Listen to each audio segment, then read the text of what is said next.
अथ द्वितीयोऽध्यायः। संजय उवाच तं तथा कृपयाविष्टम् अश्रुपूर्णाकुलेक्षणम् विषीदन्तमिदं वाक्यम् उवाच मधुसूदनः।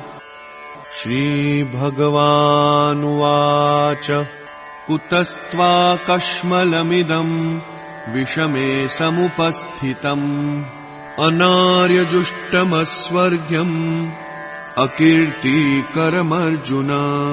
क्लैब्यम् मास्मगमः पार्थ नैतत्त्वय्युपपद्यते। क्षुद्रम् हृदय दौर्बल्यम् त्यक्त्वोत्तिष्ठ परन्तप। अर्जुन उवाच कथम् भीष्ममहम् सङ्ख्ये द्रोणम् च मधुसूदन। इषुभिः प्रतियोत्स्यामि पूजार्हावरिसूदन। गुरून् हत्वा हि महानुभावान् श्रेयो भोक्तुम् भैक्ष्यमपीह लोके। हत्वार्थकामांस्तु गुरूनिहैव भुञ्जीय भोगान् रुधिरप्रदिग्धान्। न चैतद्विद्मः कतरन्नो गरीयो यद्वा जयेम यदि वा नो जयेयुः। यानेव हत्वा न जिजीविषामस्तेव स्थिताः प्रमुखे धार्तराष्ट्राः। कार्पण्यदोषोपहतः स्वभावः पृच्छामि त्वाम् धर्मसम्मूढचेताः। यच्छ्रेयः सान्निश्चितम् ब्रूहि तन्मे शिष्यस्तेऽहं शाधि मां त्वां प्रपन्नम्। न हि प्रपश्यामि ममापनुद्यात् यच्छोकमुच्छोषणमिन्द्रियाणाम्। अवाप्य भूमावसपत्नमृद्धम् राज्यम् सुराणामपि चाधिपत्यम्। संजय उवाच एवमुक्त्वा ऋषिकेशम् गुडाकेशः परन्तप। न योत्स्य इति गोविन्दम् उक्त्वा तूष्णीम् बभूवः। तमुवाच ऋषिकेशः प्रहसन्निव भारत। सेनयोरुभयोर्मध्ये विषीदन्तमिदम् वचः। श्रीभगवानुवाच अशोच्यानन्वशोचस्त्वम् प्रज्ञावादांश्च भाषसे। गतासूनगतासूंश्च नानुशोचन्ति पण्डिताः। न त्वेवाहम् जातु नासम् न त्वम् नेमे जनाधिपाः। न चैव न भविष्यामः सर्वे वयमतः परम्। देहिनोऽस्मिन्यथा देहे कौमारम् यौवनम् जरा। तथा देहान्तरप्राप्तिः धीरस्तत्र न मुह्यति। मात्रा स्पर्शास्तु कौन्तेय शीतोष्णसुखदुःखदाः। आगमापायिनो नित्याः तांस्तितिक्षस्व भारत। यं हि न व्यथयन्त्येते पुरुषम् पुरुषर्षभ। समदुःखसुखम् धीरम् सोऽमृतत्वाय कल्पते। नासतो विद्यते भावो नाभावो विद्यते सतः। उभयोरपि दृष्टोऽन्तः त्वनयोस्तत्त्वदर्शिभिः। अविनाशि तु तद्विद्धि येन सर्वमिदं ततम् विनाशमव्ययस्यास्य न कश्चित् कर्तुमर्हति। अन्तवन्त इमे देहा नित्यस्योक्तः शरीरिणः अनाशिनो प्रमेयस्य तस्माद्युध्यस्व भारत। य एनं वेत्ति हन्तारं यश्चैनं मन्यते हतम् उभौ तौ न विजानीतो नायं हन्ति न हन्यते।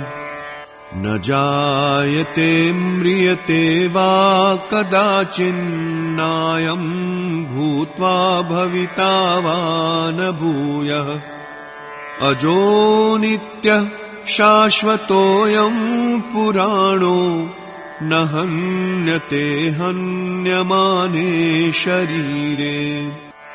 वेदाविनाशिनं नित्यं य एनमजमव्ययम् कथं स पुरुषः पार्थ कं घातयति हन्तिकम्। वासांसि जीर्णानि यथा विहाय नवानि गृह्णाति नरोपराणि तथा शरीराणि विहाय जीर्णान्यन्यानि संयाति नवानि देहि। नैनं छिन्दन्ति शस्त्राणि नैनं दहति पावकः न चैनं क्लेदयन्त्यापो न शोषयति मारुतः। अच्छेद्योऽयमदाह्योऽयम् अक्लेद्यो शोष्य एव च। नित्यः सर्वगतः स्थाणुरचलोऽयं सनातनः। अव्यक्तोऽयमचिन्त्योऽयम् अविकार्योऽयमुच्यते। तस्मादेवं विदित्वैनं नानुशोचितुमर्हसि। अथ चैनं नित्यजातं नित्यं वा मन्यसे मृतम् तथापि त्वं महाबाहो नैवं शोचितुमर्हसि। जातस्य हि ध्रुवो मृत्युः ध्रुवं जन्म मृतस्य च। तस्मादपरिहार्येऽर्थे न त्वं शोचितुमर्हसि। अव्यक्तादीनि भूतानि व्यक्तमध्यानि भारत। अव्यक्तनिधनान्येव तत्र का परिदेवना। आश्चर्यवत् पश्यति कश्चिदेनम् आश्चर्यवद्वदति तथैव चान्यः। आश्चर्यवच्चैनमन्यः शृणोति श्रुत्वाप्येनं वेद न चैव कश्चित्। देही नित्यमवध्योऽयं देहे सर्वस्य भारत। तस्मात् सर्वाणि भूतानि न त्वं शोचितुमर्हसि। स्वधर्ममपि चावेक्ष्य न विकम्पितुमर्हसि। धर्म्याद्धियुद्धात् श्रेयोऽन्यत् क्षत्रियस्य न विद्यते।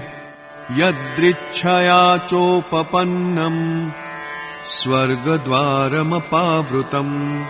सुखिनः क्षत्रियाः पार्थ लभन्ते युद्धमीदृशम्।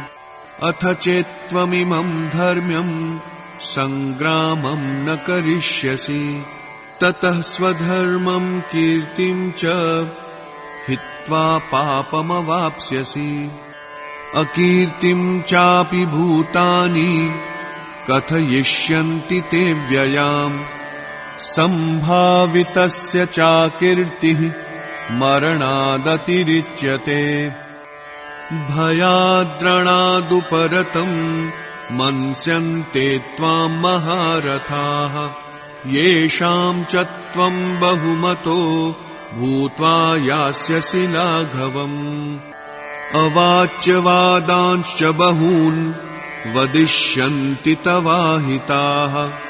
निन्दन्तस्तव सामर्थ्यम् ततो दुःखतरम् नु किम् अतो वा प्राप्स्यसि स्वर्गम् जित्वा वा भोक्ष्यसे महीम् तस्मादुत्तिष्ठ कौन्तेय युद्धाय कृतनिश्चयः सुखदुःखे समे कृत्वा लाभालाभौ जयाजयौ ततो युद्धाय युज्यस्व नैवम् पापमवाप्स्यसि एषा ते विहिता साङ्ख्ये बुद्धिर्योगे त्विमान् शृणु बुद्ध्या युक्तो यया पार्थ कर्मबन्धम् प्रहास्यसि नेहाभिक्रमनाशोऽस्ति प्रत्यवायो न विद्यते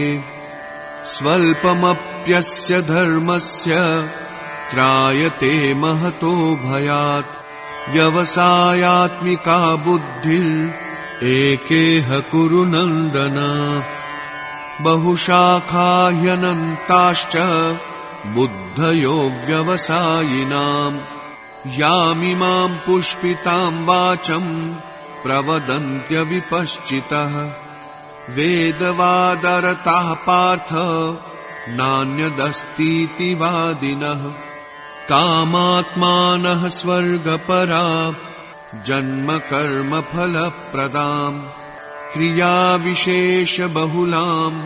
भोगैश्वर्यगतिम् प्रति भोगैश्वर्यप्रसक्तानाम् तया पहृतचेतसाम् व्यवसायात्मिका बुद्धिः समाधौ न विधीयते त्रैगुण्यविषया वेदा निस्त्रैगुण्यो भवार्जुन निर्द्वन्द्वो नित्यसत्त्वस्थो निर्योगक्षेम आत्मवान् यावानर्थ उदपाने सर्वतः सम्प्लुतोदके तावान् सर्वेषु वेदेषु ब्राह्मणस्य विजानतः कर्मण्येवाधिकारस्ते मा फलेषु कदाचन मा कर्मफलहेतुर्भुः मा ते सङ्गोऽस्त्वकर्मणि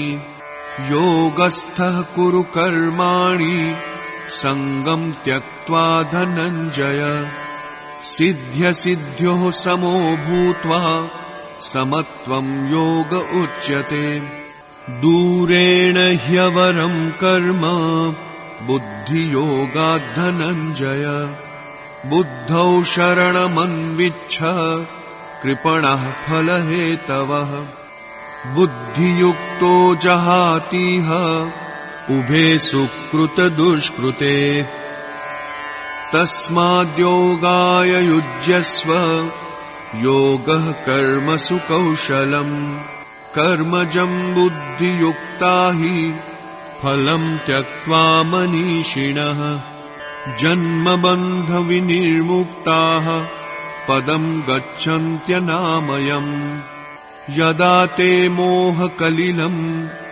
बुद्धिर्व्यतितरिष्यति तदा गन्तासि निर्वेदम् श्रोतव्यस्य श्रुतस्य च श्रुतिविप्रतिपन्ना ते यदा स्थास्यति निश्चला समाधावचला बुद्धिः तदा योगमवाप्स्यसि अर्जुन उवाच स्थितप्रज्ञस्य का भाषा समाधिस्थस्य केशव स्थितधिः किम् प्रभाषेत किमासीत व्रजेत किम् श्रीभगवानुवाच प्रजहाति यदा कामान् सर्वान् पार्थमनोगतान् आत्मन्येवात्मना तुष्टः स्थितप्रज्ञस्तदोच्यते दुःखेष्वनुद्विग्नमनाः सुखेषु विगतस्पृहः वीतरागभयक्रोधः स्थितधीर्मुनिरुच्यते यः सर्वत्रानभिस्नेहः तत्तत् प्राप्य शुभाशुभम् नाभिनन्दति न द्वेष्टि तस्य प्रज्ञा प्रतिष्ठिता यदा संहरते चायम् कूर्मोऽङ्गानीव सर्वशः इन्द्रियाणीन्द्रियार्थेभ्यः तस्य प्रज्ञा प्रतिष्ठिता विषया विनिवर्तन्ते निराहारस्य देहिनः रसवर्जं रसोऽप्यस्य परं दृष्ट्वा निवर्तते यततो ह्यपि कौन्तेय पुरुषस्य विपश्चितः इन्द्रियाणि प्रमाथीनि हरन्ति प्रसभं मनः तानि सर्वाणि संयम्य युक्त आसीत मत्परः वशे हि यस्येन्द्रियाणि तस्य प्रज्ञा प्रतिष्ठिता ध्यायतो विषयान् पुंसः सङ्गस्तेषूपजायते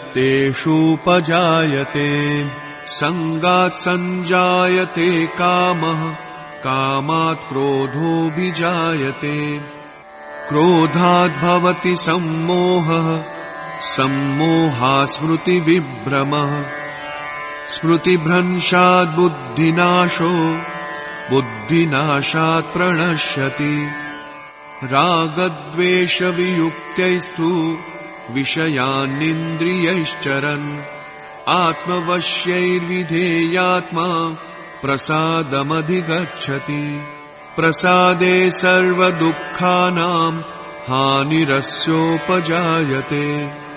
प्रसन्नचेतसो ह्याशु बुद्धिः पर्यवतिष्ठते नास्ति बुद्धिरयुक्तस्य न चायुक्तस्य भावना न चाभावयतः शान्तिः अशान्तस्य कुतः सुखम् इन्द्रियाणां हि चरतां यन्मनोनुविधीयते तदस्य हरति प्रज्ञां वायुर्नावमिवाम्भसि तस्माद्यस्य महाबाहो निगृहीतानि सर्वशः इन्द्रियाणीन्द्रियार्थेभ्यः तस्य प्रज्ञा प्रतिष्ठिता या निशा सर्वभूतानां तस्यां जागर्ति संयमी यस्यां जाग्रति भूतानि सा निशा पश्यतो मुनेः